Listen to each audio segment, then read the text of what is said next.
लड़की इधर बैठी है, अच्छा माशाअल्लाह बाइसी वाले ढूंढ रहे हैं आपको। लड़की इधर बैठती थी, लड़का उधर बैठता था। बहुत बड़े आलिम थे शेख अहमद अली लाहौरी रहमतुल्लाह अलैह। रजिस्टर मुकम्मल करने के बाद लड़की से कहते हैं कि देखो बेटी, यही लड़का है, इजाजत दो तो मैं तुम्हारा इससे निकाह पढ़ा दे। तो लड़की ने जो गौर से देखा, ओ दाढ़ी वाला लड़का है, तो भरी मजलिस में खड़ी होकर के बोली मुझको दाढ़ी वाला लड़का पसंद नहीं है। सुभान। अब जो दांत पिजा करके आए थे बाराती खस्सी तोड़ने के लिए, मुंह लटका करके बैठ गए। हजरत ने सर उठा करके कहा कि लोगों जानते हो, इस लड़की ने भरी मजलिस में दाढ़ी वाले लड़के का इनकार किया। जानते हो क्यों? जिंदगी भर इसके बाप ने हराम कमाया, इसके पेट में हराम लुकमा गया, जिंदगी भर हराम कमा करके इस लड़की को जवान किया, इसके पेट में हराम है, उसी हराम की नुहूसत है, इसको सब कुछ पसंद है, नबी की अदा, नबी की सुन्नत, दाढ़ी पसंद है। हाथ उठाइए, वादा कीजिए अपनी शादी और अपने बेटे की शादी फ्री में करेंगे इंशाअल्लाह। हाथ उठा दीजिए। अच्छा, मैंने देखा है वो लोग ज्यादा हाथ उठाए हैं जिनकी शादी हो गई, वह दूसरी और तीसरे के चक्कर में हैं। उनकी बीवी ने हाथ देख लिया तो घर में डराम होगा, उसी में रातों रात पैक कर देंगे और ये सीधे कयामत में उठेंगे। क्यों तुमने लगाए हैं यहाँ जुल्म के डेरे, धन साथ न जाएगा, बने क्यों हो लुटेरे, बने क्यों हो लुटेरे, पीते हो गरीबों का लहू शाम सवेरे, शाम सवेरे, खुद पाप करो,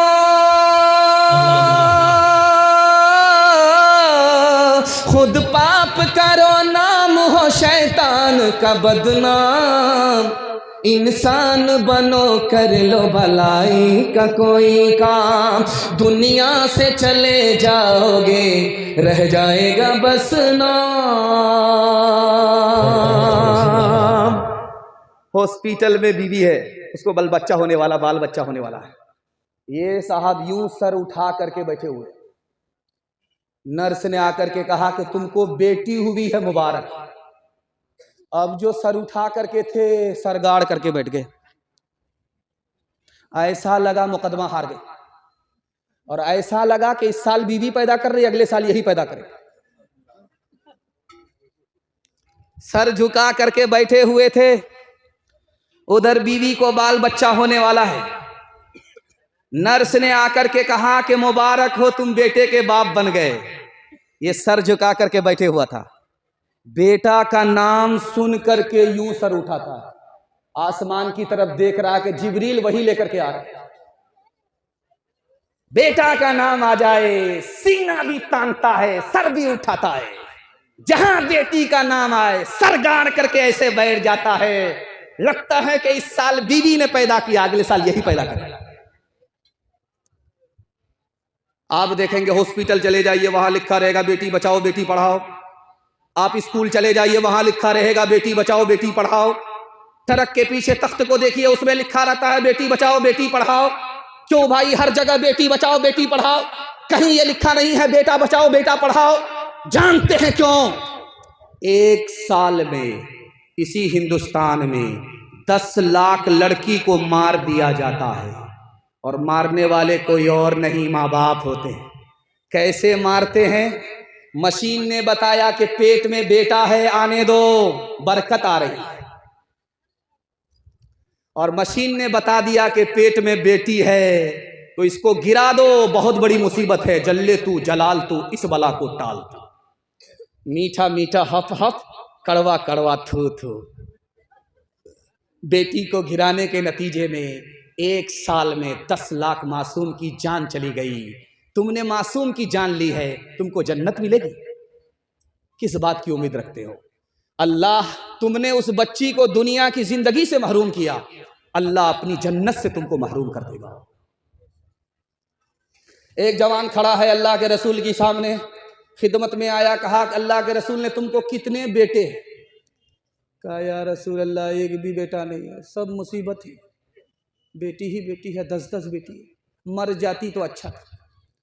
अल्लाह के रसूल ने कहा अरे इतना दिल छोटा करके क्यों बोलते हो, तुम किस्मत वाले थे इसलिए अल्लाह ने तुमको बेटी दिया, बेटी के वास्ते तुम मेहनत करोगे, बेटी ही के सदके में अल्लाह तुमको जन्नत में दाखिल कर देगा, कहीं और से कोई जन्नत में दाखिल कराने वाला नहीं, तुम्हारी बेटी होगी।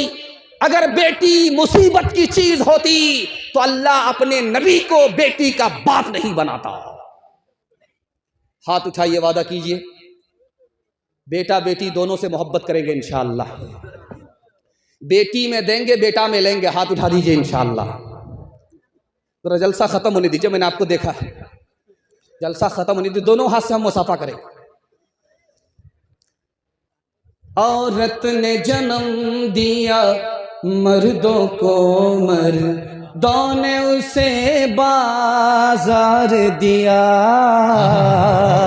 जब जी चाहा मसला कुचला, जब जी चाहा धुतकार दिया।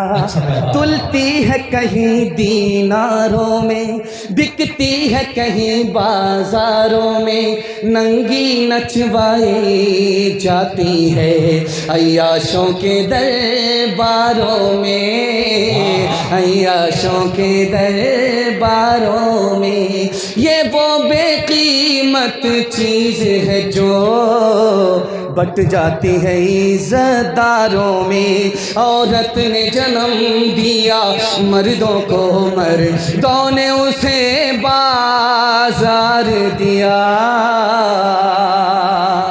मर्दों के लिए हर जुल्म रवा, औरत के लिए रोना भी खता, मर्दों के लिए हर ऐश का हक, औरत के लिए जीना भी सजा, औरत के लिए जीना भी सजा। मर्दों के लिए लाखों सीजें, औरत के लिए बस एक चिता। औरत ने जन्म दिया मर्दों को, मर्दों ने उसे बाजार दिया।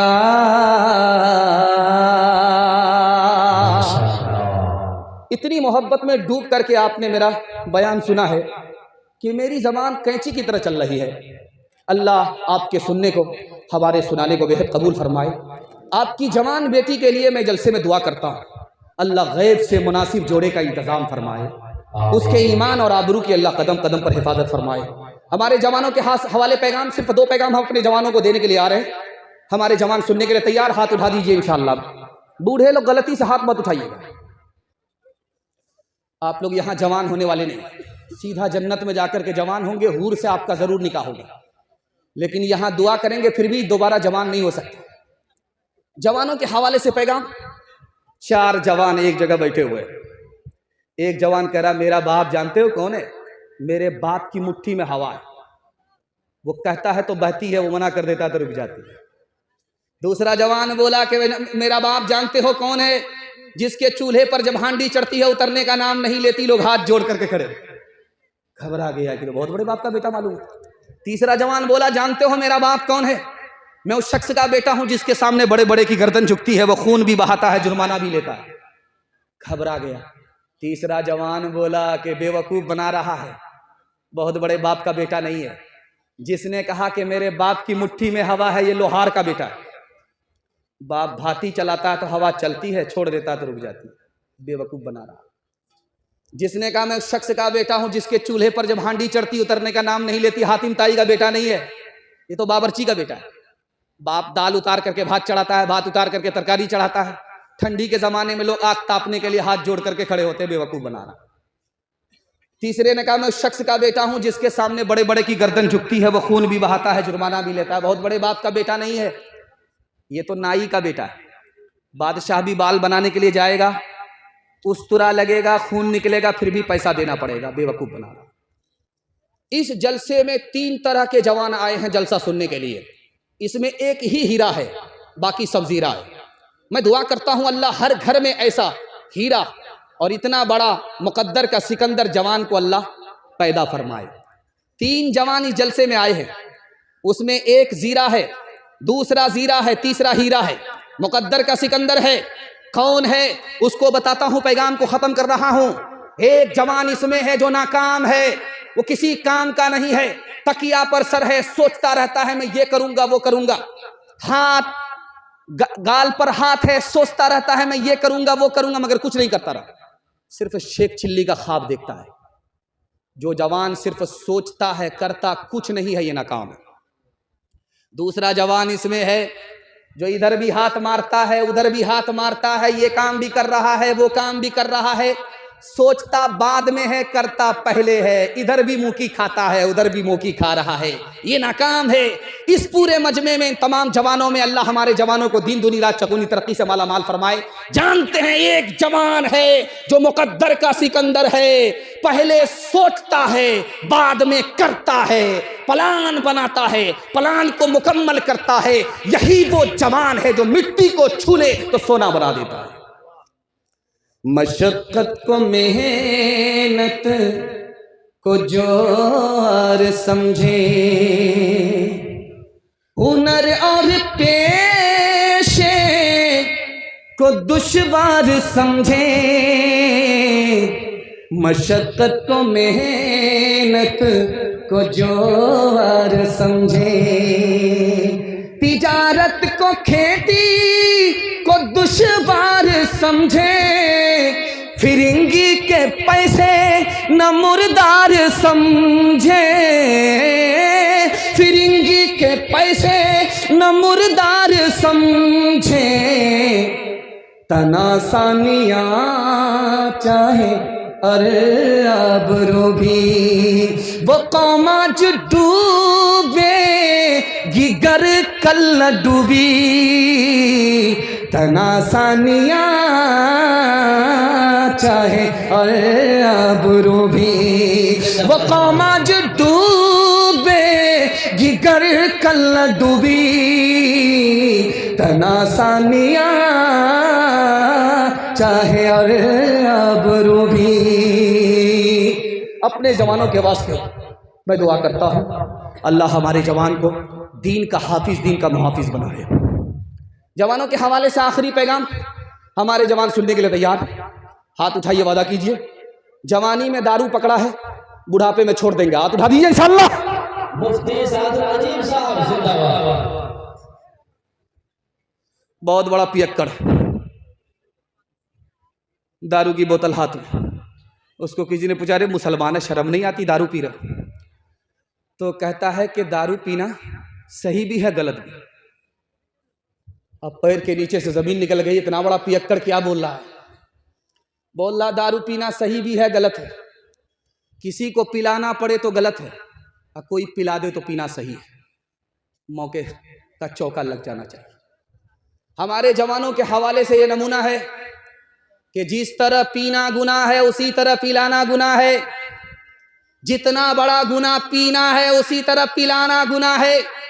कल तजर्बा कर लीजिए, मैं आपकी आंख से पट्टी हटा रहा हूं और हाथ छोड़ करके वादा करता हूं कि आप सिर्फ दारू छोड़ करके दिखाइए, मैं मसनद रसूल पर गारंटी देता हूं अल्लाह आपके पूरे खानदान को बचा लेगा। सिर्फ आप दारू छोड़ करके दिखाइए, पूरे खानदान को अल्लाह बचा लेगा। आपके घर में अंडा होगा, कच्चा अंडा, उसको निकालिए, कच्चा अंडा हाथ में लीजिए, उसको तोड़िए, तोड़ करके शराब के गिलास में आप डालिए, वो पक जाएगा ऐसे जैसे चूल्हे पर अंडा पकता है। दिल पर हाथ रख करके मैं आपसे पूछना चाहता हूं, चूल्हे में आग थी इसलिए अंडा पक गया, लेकिन कच्चा अंडा शराब के गिलास में क्यों पक गया? उसमें कौन सी आग थी? तो लिखने वाले ने लिखा जो आग चूल्हे में नहीं है वो शराब के अंदर है। आप किसान आदमी है, आपने अभी धान की फसल निकाली है, अब आप मकई लगा रहे हैं। जब मकई में कीड़ा लगता है तो आप लोग क्या करते हैं कि पानी में जहर को घोलते, पीठ पर मशीन होती है, आप स्प्रे करते। एक बूंद शराब की डालिए मशीन में, 99 बूंद पानी की डालिए मशीन में, 99 बूंद पानी में एक बूंद शराब को मिला दीजिए और सिर्फ 10 दिन फूल पर स्प्रे कीजिए, ये फूल मुरझा जाएगा। एक बूंद शराब आपने डाली, 10 रोज स्प्रे किया, ये फूल मुरझा गया। गिलास की गिलास शराब जब अंदर जाएगी तो अंदर के फूल का क्या हाल होगा।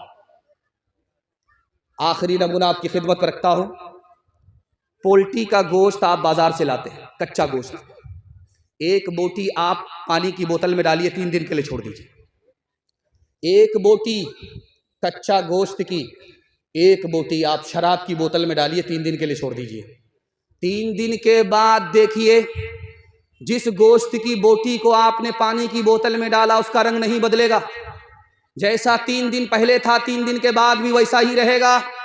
जिस शराब की बोतल में आपने गोश्त की बोटी को डाली है, उसको 3 दिन के बाद देखिए, वो इस तरह पीली पड़ जाएगी जैसे चर्बी पीली होती है।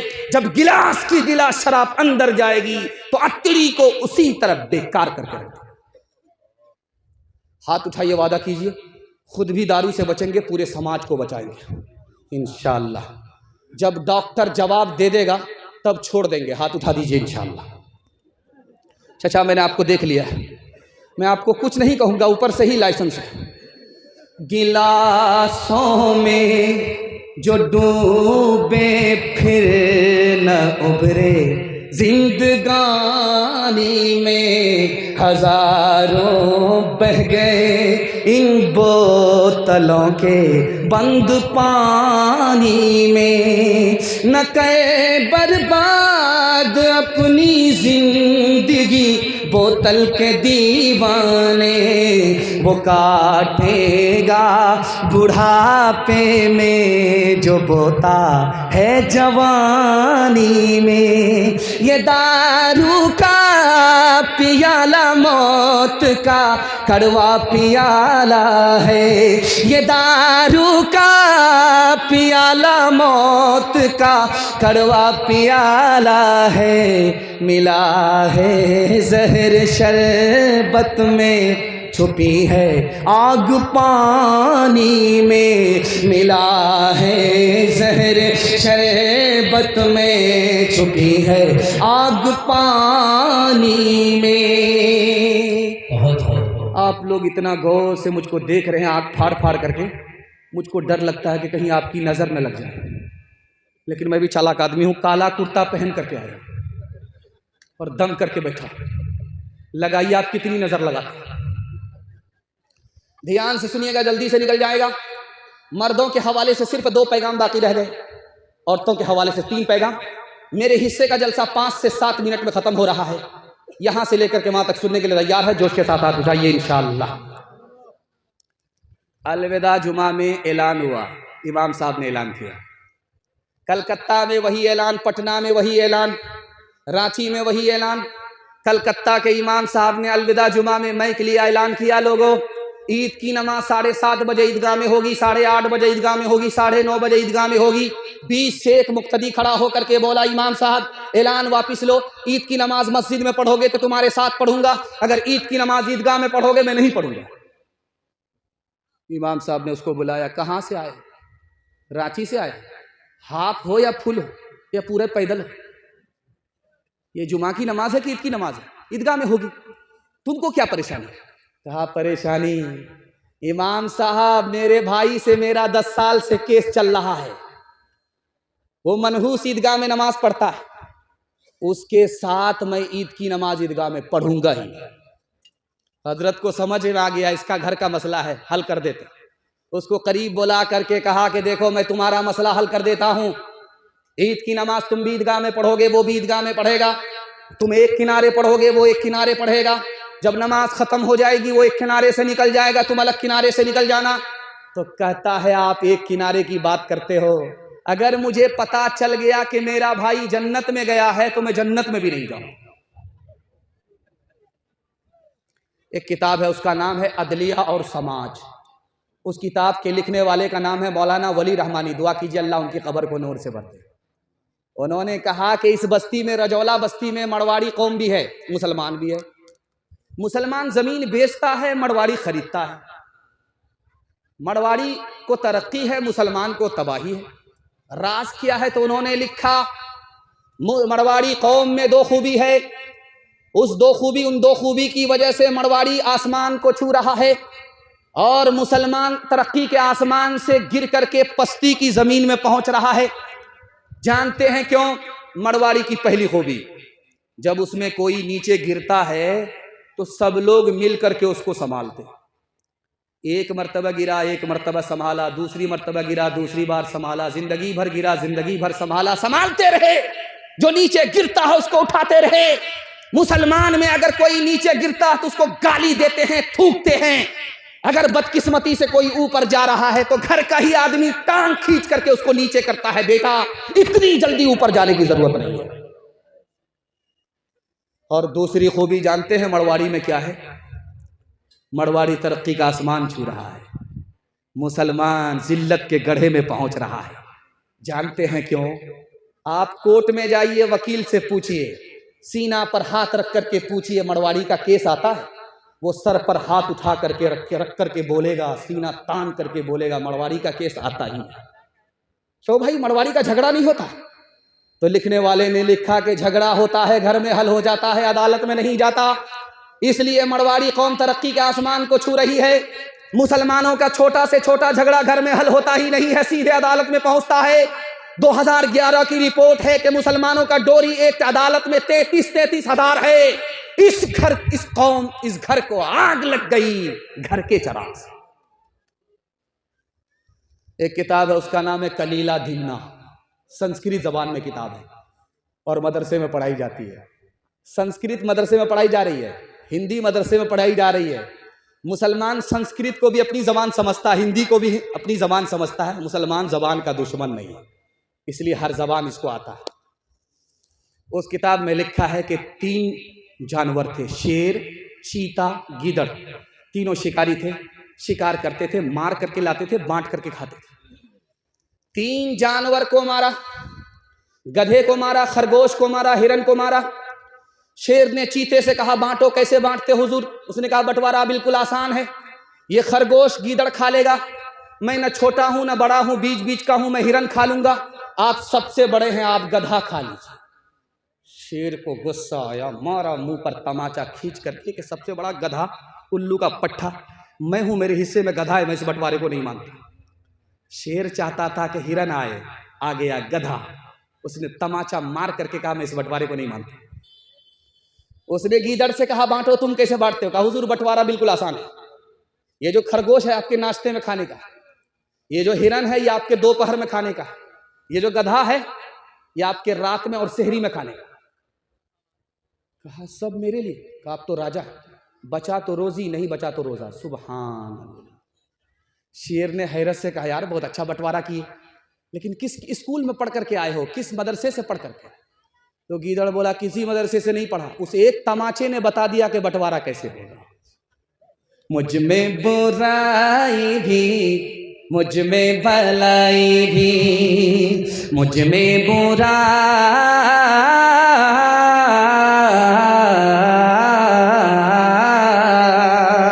मुझ में बुराई भी, मुझ में भलाई भी, लाखों है मैल दिल में, थोड़ी सफाई भी, थोड़ी सफाई भी, थोड़ा सा नेक हो,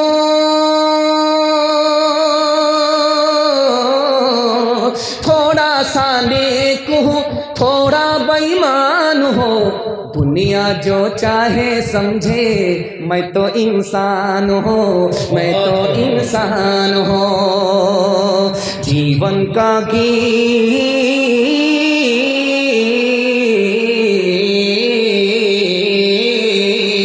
जीवन का गीत है सुर में न ताल में, उलझी है सारी दुनिया रोटी के जाल में, रोटी के जाल में। कैसा अंधेर है, कैसा अंधेर है, मैं भी हैरान हूँ, दुनिया जो चाहे समझे, मैं तो इंसान हूँ, मैं तो इंसान हूँ। घर का झगड़ा घर में हल करेंगे, जो नीचे जाएगा उसको संभालेंगे, ताना नहीं मारेंगे। अल्लाह मरवाड़ी की तरह आपको भी तरक्की अता फरमाएगा। हाथ उठाइए, वादा कीजिए। दामाद बेटी के झगड़े में दामाद सीधा जेल जाएगा। हाथ उठा दीजिए इंशाल्लाह। माशाअल्लाह, हम आपको कब्रिस्तान पहुंचा ही देंगे। देख रहे हैं आप जिंदा रहेंगे तो आपको दुआ मिलेगी, वरना जनाजा पढ़ाने में हम माहिर हैं। ध्यान से रखिएगा, हिंदू मुसलमान भाईचारा के हवाले से आपकी खिदमत पर पैगाम रखने के लिए जा रहा हूं। बहुत ध्यान से सुनिएगा। हिंदी की मिठास को दिखाने के लिए जा रहा हूं, संस्कृत जबान की मिठास को दिखाने के लिए जा रहा हूं, हिंदू मुसलमान भाईचारा के मिठास को दिखाने के लिए जा रहा हूं, मोहब्बत की दुकान खोलने के लिए जा रहा हूं। यहां से लेकर के वहां तक सुनने के लिए तैयार हैं? हाथ उठा दीजिए इंशाअल्लाह। एक बादशाह इतना बड़ा कंजर था, फूटी कौड़ी किसी को इनाम में देता नहीं था। तो मजमा को बेवकूफ़ बनाते हुए कहा कि मेरा एक सवाल है, जो जवाब देगा उसको इनाम मिलेगा, मुंह मांगा इनाम मिलेगा। मेरी हथेली में बाल नहीं है, जो बता देगा उसको इनाम मिलेगा। एक आदमी खड़ा हुआ, हजरत आपकी हथेली में इसलिए बाल नहीं है कि आपका देते देते घिस गया। अल्लाह अकबर, समझ में आ गया। ये चम्मच नहीं, ये तो बहुत बड़ा चमचा, तो पूरा मक्खन मार रहा है। उसने कहा मुझको बेवकूफ़ नहीं बना सकते, मैं अपना हाल जानता हूं कि मैं फूटी कौड़ी किसी को देता नहीं। अब तुम झूठी तारीफ मेरी कर रहे हो, मैं जान रहा। ठीक है, मेरी हथेली में बाल नहीं है, मगर तुम्हारी हथेली में भी तो बाल नहीं। कहा हुजूर इसका भी जवाब है। आपका देते देते घिस गया है, मेरा लेते लेते घिस गया है। सुभान। उसने कहा कि तुम मुझको मंतिक से और फलसफे से फंसाना चाहते हो, लेकिन याद रखो मैं अपना रिकॉर्ड खराब नहीं करूंगा। तुमको फूटी कौड़ी नहीं मिलेगी। मेरा तीसरे सवाल का जवाब दो। मेरी हथेली में बाल नहीं है, तुम्हारी हथेली में बाल नहीं, इसका जवाब दे दिया। ये सारा मजमा जो सुन रहा, किसी की हथेली में बाल नहीं। का हुजूर इसका भी जवाब मेरे पास है। आपका देते देते घिस गया, मेरा लेते लेते घिस गया।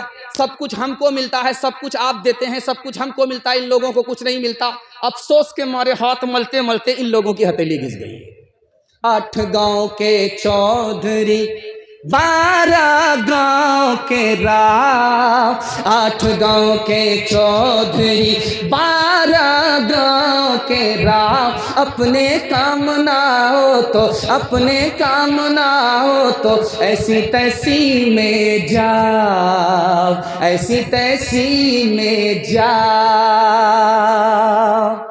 गांधी जी खिताब कर रहे थे जलसे में। इधर हिंदू का मजमा था, इधर मुसलमान का मजमा था। तो इधर से पूछा कि तुम लोग कौन हो भाई? कहा कि हम लोग हिंदू हैं। इधर से पूछा कि तुम लोग कौन हो? कहा मुसलमान है। तो हिंदू मुसलमान को महात्मा गांधी जी ने कितना प्यारा सबक दिया। इधर से पूछने वाले से पूछा कि तुम कौन हो? तो कहा हम हिंदू है। तो महात्मा गांधी जी ने कहा कि हिंदू से हमने हा को निकाला। इधर मुसलमान बैठे थे, मुसलमान से कहा कि हमने मुसलमान से मीम को निकाला। हिंदू से हा को निकाला, मुसलमान से मीम को निकाला, मुसलमान से मीम को निकाला, हिंदू से हा को निकाला। हिंदू के हा को हमने मुसलमान के मीम में मिलाया तो हम हो गया। याद रखो, तुम्हारा वतन एक है, मोहल्ला एक है, मुल्क एक है। तुम भी हिंदुस्तानी हो, हम भी हिंदुस्तानी हैं। तुम भी हिंदुस्तानी हो, वो भी हिंदुस्तानी है, वो भी हिंदुस्तानी है, ये भी हिंदुस्तानी, हम सब हिंदुस्तानी हैं। उत्तर प्रदेश में एक जिला है, उसका नाम है संत कबीर नगर। जानते हैं ये किसके नाम पर है? सूफी संत कबीर दास के नाम पर है। उसने हिंदू मुसलमान को भाईचारा का कितना प्यारा सबक दिया। सूफी संत के नाम से एक जिला ही बन गया, संत कबीर नगर। वो जलसा में खिताब कर रहे थे। इधर पूछा कि तुम कौन हो? का हम हिंदू है। का खड़े हो जाओ। इधर वाले से पूछा कि तुम कौन हो? का मुसलमान। का खड़े हो जाओ। हिंदू से कहा कि सीने पर हाथ रखो, मुसलमान से कहा सर पर हाथ रखो। मेरे सवाल का जवाब दो कि दुनिया जाने वाली है? तो जो सीने पर हाथ रख करके हिंदू खड़ा था उसने कहा कि हाँ जाने वाली है। इधर से पूछा मुसलमान से कि तुम जो सर पर हाथ रख करके खड़े हो, बताओ कि दुनिया जाने वाली है? तो उसने कहा हाँ जाने वाली है, कुल्लू मना लिया फान। अब कबीर दास ने कितना प्यारा सबक दिया। कहा कि जो चीज जाने वाली होती है उस पर कोई झगड़ा नहीं करता। इस हिंदुस्तान पर हिंदू मुसलमान कभी झगड़ा मत करना। आखिरी नमूना आपकी खिदमत में रखता हूं। अगर किसी के छप्पर पर कौवा बोलता है तो औरत क्या कहती है? आज दामाद आने वाला है, मुर्गा में चूना लगाए। अगर पश्चिम की तरफ से कौवा बोले तो कहता